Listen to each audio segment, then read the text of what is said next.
আসসালামু আলাইকুম। আপনারা যারা এখনও কন্টেন্ট মনিটাইজেশন এই সেটআপটা পান নাই, আজকের এই ভিডিওটি মূলত তাদের উদ্দেশ্যে বানানো। তো আপনারা অন্য অডিয়েন্স থাকলে কেটে পড়তে পারেন। তো চলুন তাহলে আর কথা না বাড়িয়ে মূল ভিডিওটি শুরু করা যাক। Welcome back. সর্বপ্রথমে আপনি আপনার ফেসবুক পেজ বা প্রোফাইলটা ওপেন করে নেবেন। এরপরে এখানে হাতের বামে দেখতে পারবেন প্রোফাইলের লোগো, এখান থেকে এই লোগোর উপরে একটা টাচ করে দেবেন। তো আমি আপনাদেরকে পেজ দিয়ে দেখাচ্ছি, তো আপনি আপনার পেজ বা প্রোফাইল একই নিয়মে দেখতে পারবেন। তো এখান থেকে এই 3 ডট দেখতে পাচ্ছেন, এই 3 ডটের উপরে একটা টাচ করে দেবেন।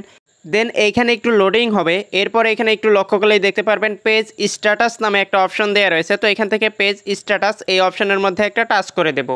এখানে একটু লক্ষ্য করলেই দেখতে পারবেন আমার এই পেজের মধ্যে যেহেতু কোনো ধরনের ইস্যু নাই, সেই জন্য পেজ হ্যাজ নো ইস্যু দেখাচ্ছে এবং এখানে দেখাচ্ছে good news, no violation to show.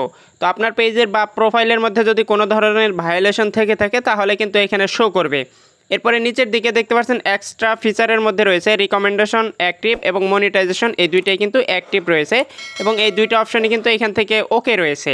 তো এরকম থাকলে আপনার পেজে প্রথম স্টেপটা ঠিকঠাক রয়েছে।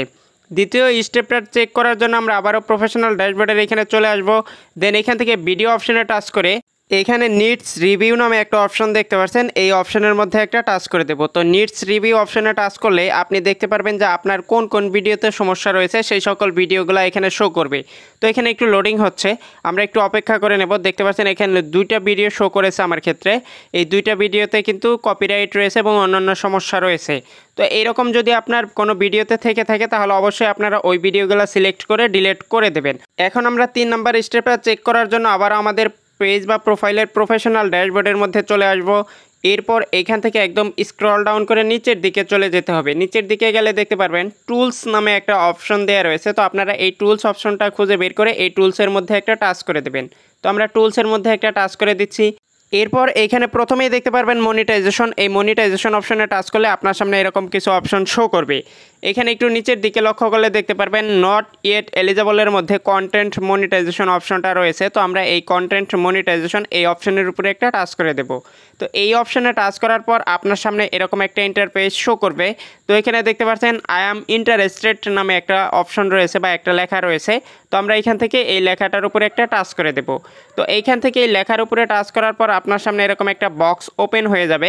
এই বক্সের মধ্যে একটা লেখা লিখে দিতে হবে যে আমি ফেসবুকে দীর্ঘদিন যাবৎ কাজ করতেছি এবং আমি নিয়মিত কন্টেন্ট আপলোড করি, এরপরে আমি কন্টেন্ট মনিটাইজেশন অপশনটা পাচ্ছি না বা এটা আমি পাওয়ার জন্য আগ্রহী। তো আপনি চাইলে আপনার নিজের মতো করেও লিখে দিতে পারেন। তো এই লেখাটা আপনি আমার এই ভিডিও ইউটিউবে দেখে থাকলে ডেসক্রিপশনে পেয়ে যাবেন এবং ফেসবুক থেকে দেখে থাকলে প্রথম কমেন্টে পেয়ে যাবেন। শুধুমাত্র এখানে মাই পেজ লিঙ্ক, এইখানে আপনি আপনার পেজের লিঙ্কটা বসাবেন অথবা প্রোফাইল থেকে হলে প্রোফাইল লিঙ্কটা বসিয়ে দিয়ে সাবমিট ইন্টারেস্টেড এই লেখাটার উপরে একটা টাচ করে দিলেই এই লেখাটা ফেসবুকের কাছে সাবমিট হয়ে যাবে।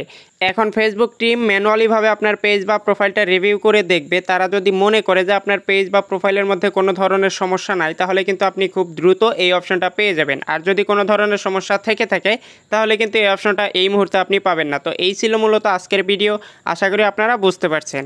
আল্লাহ হাফেজ।